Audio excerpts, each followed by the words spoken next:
Good morning student. चलिए आगे हम देखते हैं अनुपूरक जीन या सप्लीमेंट्री जीन। तो सप्लीमेंट्री जीन को समझने के लिए आपको जो है ये ग्राफ समझना होगा या जो भी डायग्राम इसमें बना हुआ है इसको आपको देखना होगा। तो सबसे पहले हम ये जान लेते हैं कि सप्लीमेंट्री जीन होता क्या है। तो सप्लीमेंट्री जीन क्या है कि इसमें जो दो जोड़ी जीन्स होते हैं, जीन्स की दो जोड़ियां होती हैं, उनमें एक जोड़ी जीन्स की अभिव्यक्ति तो स्वतंत्र रूप से हो जाती है, लेकिन जो दूसरी जोड़ी का जीन होता है उसकी अभिव्यक्ति पहली जोड़ी जीन के बिना नहीं हो पाती। यानी एक दूसरे में जो है यहाँ पर एक तो स्वतंत्र है, लेकिन दूसरा उसका जो है अगर दूसरा नहीं रहेगा तो वहाँ पर उसकी अभिव्यक्ति नहीं होगी। तो यहाँ पर जो है क्या होता है कि ये सबसे अच्छा उदाहरण इसमें चूहों में और गिनी पिग्स में देखा गया है। तो इसमें 3 रंग होते हैं, जैसे यहाँ पर दिया गया है भूरा, काला और सफ़ेद। तो इसको ग्राफ को पहले हम देख लेते हैं। ग्राफ में क्या है कि एक एगोटी यानी ये जो है भूरा है, अल्बिनो यानी ये सफ़ेद वाला है। तो यहाँ पर देखा गया कि एक जोड़ी जो है कौन सा जीन है, capital B capital B capital C, यानी एक जोड़ी जीन ये है और दूसरा जोड़ी जीन ये है।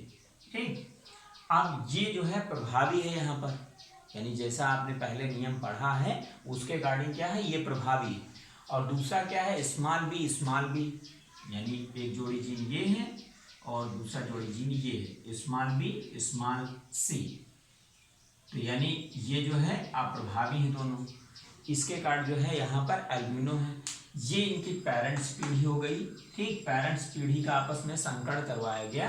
तो संकरण के पश्चात इनके जो है ये गैमीट बने हैं और गैमीट के बाद जो है F1 जनरेशन में capital B capital C small C ये जो है यहाँ पर ऑफ स्प्रिंग इसमें प्राप्त हुई। अब इनका जो है सेकेंड पीढ़ी के लिए संकरण जब करवाया जाता है तो इनका जो है अलग तरीके से अनुपात आता है, क्योंकि यहाँ पर आपने पढ़ा है कि जो मेंडल ने नियम निर्धारित किए थे उनके अकॉर्डिंग नहीं, यानी उसमें विचलन पाया जा रहा है, यानी उसको फॉलो ये नहीं कर रहे हैं, ये एक्सेप्शनल है। तो आगे हम देखते हैं इसमें जो है यहाँ पर क्या हुआ, ये गैमीट बन गए हैं। ठीक, जैसा कि पहले आपने बनाया था उसी तरीके से यहाँ पर बनेंगे, यानी ये जो है फीमेल का हो गया और ये मेल का हो गया। अब इसमें देखिए कि जो भी यहाँ पर आगे संकरण की प्रक्रिया हुई, तो संकरण की प्रक्रिया में क्या है, कैपिटल बी कैपिटल सी एगोटी हो गया यानी भूरा हो गया, capital B capital C small C ये भी इसी तरीके से एगोटी वाले हो गए। तो देखना आपको ये है यहाँ पर कि किस तरीके से इसमें जो है भूरा रंग आ रहा है और किस तरीके से इसमें काला रंग आ रहा है और किस तरीके से इसमें सफ़ेद रंग आ रहा है। तो यहाँ पर जो कैपिटल बी है, कैपिटल बी का अगर प्रभावी जीन है तो ये बिना सी वाले जीन के जो है अपना प्रभाव देता है। अगर वहाँ पर है या नहीं है तब भी जो है ये जो है प्रकट हो जाएगा। यानी बी के कारण जो है अगर कैपिटल बी रहेगा तो वहाँ पर क्या है, भूरा रंग आएगा। और अगर जो प्रभावी जीन सी है, सी अगर रहेगा तो वहाँ पर जो है कौन सा आएगा, ब्लैक वाला आ जाएगा। और अगर स्मॉल बी कहीं पर है यानी स्मॉल बी वाली जोड़ी है तो वहाँ पर जो है प्रकटन जो है काले का ही होगा। और स्मॉल सी वाली जोड़ी है यानी अप्रभावी सी वाला है तो यहाँ पर प्रकटन सफ़ेद का होगा। तो देख लेते हैं इसमें, देखिए एगोटी ये भी है, एगोटी ये भी है, यानी 4 एगोटी इधर हैं और 3 एगोटी इधर हैं, 1 एगोटी ये है, 1 एगोटी ये है। इसमें देखिए कैपिटल बी दोनों प्रभावी हैं, एगोटी हो गया। यहाँ पर पहली जोड़ी जीन जो है, पहली जोड़ी का जीन जो है दोनों प्रभावी है और सेकेंड वाला सी है, यानी कैपिटल बी और कैपिटल सी एक का होना यहाँ पर आवश्यक है, तभी जो है एगोटी आएगा यानी भूरे का प्रकटन होगा। और जो दूसरा ब्लैक वाला है तो ब्लैक वाला जो है क्या करेगा, पहली जोड़ी का जीन चाहे वो हो प्रभावी या ना हो वहां पर ये ब्लैक हो जाएगा। जैसे यहाँ पर देखिए कि कैपिटल सी है और यहाँ पर स्मॉल बी, यहाँ पर जो पहली जोड़ी का जीन है वो कैपिटल नहीं यानी प्रभावी नहीं है, फिर भी यहाँ पर जो है ब्लैक कलर का प्रकटन हुआ है। इसमें देख लीजिए ये ब्लैक कलर है और ये ब्लैक कलर है। इसमें देखिए पहली जोड़ी का जीन प्रभावी नहीं है, सेकंड जोड़ी का जीन जो है एक ही प्रभावी है, लेकिन ये भी इसके कारण भी जो है यहाँ पर ब्लैक कलर आ रहा है और यहाँ पर भी वही ब्लैक कलर आ रहा है।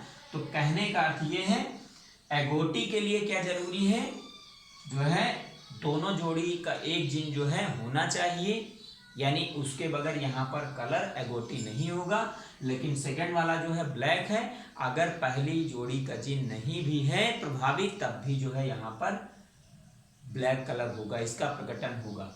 और थर्ड वाला क्या है अल्बिनो। तो अल्बिनो का मतलब ये है जब यहाँ पर कैपिटल बी, ये स्मॉल बी स्मॉल सी आता है तब यहाँ पर अल्बिनो होता है, या फिर जो अप्रभावी जीन कैपिटल ये स्मॉल सी अगर आएगा तो यहाँ पर क्या होगा एल्बिनो वाला होगा। एल्बिनो को हम देख लेते हैं कि इसमें अप्रभावी जीन सी का होना आवश्यक होता है, यानी सी अगर रहेगा तो इसके कारण जो है यहाँ पर एल्बिनो होगा। तो टोटली यहाँ पर मतलब ये है कि इसमें हमने ये देखा कि जो एक प्रभावी जीन है वो तो स्वतंत्र रूप से उसका प्रकटन हो जाता है, लेकिन दूसरा जो प्रभावी जीन है वो पहले वाले जीन के बगैर जो है वहां पर प्रभावी नहीं होता है। तो इसी तरीके से इसमें जो सेकंड जनरेशन आई तो सेकंड जनरेशन में क्या है 9:3:4 का अनुपात आया, यानी जो मेंडल के नियम के अकॉर्डिंग क्या था, जिसे मेंडल ने क्या दिया था नियम स्वतंत्र अभिवन का नियम, तो 93:31 यानी 9:3:1 होना चाहिए था, लेकिन ऐसा यहाँ पर नहीं हुआ। यहाँ पर क्या है 9:3:4 यानी 9 जो है भूरे कलर के हो गए और जो 3 है काले कलर के हो गए और 4 जो है सफ़ेद कलर के हो गए। तो ये जनरली जो है चूहों के ऊपर प्रयोग या गिनी पिग्स के ऊपर प्रयोग किया जाता है, तो उसमें हमें जो है ये संरचना देखने को मिलती है, क्योंकि इनके जो बालों के रंग के अकॉर्डिंग इनका कलर जो है निर्धारित होता है और बालों का रंग जो है विशेष प्रकार के जीन के अकॉर्डिंग ही उत्पन्न हो सकते हैं। जैसा आपको पता है कि मेलानिन के सिक्रीशन से होता है, तो मेलानिन का सिक्रीशन तभी होगा जब ये जीन प्रभावी होंगे। तो इस तरीके से आपने देखा कि अनुपूरक जीन का ये जो है इस तरीके से ग्राफ बनेगा। थैंक्स टू आप।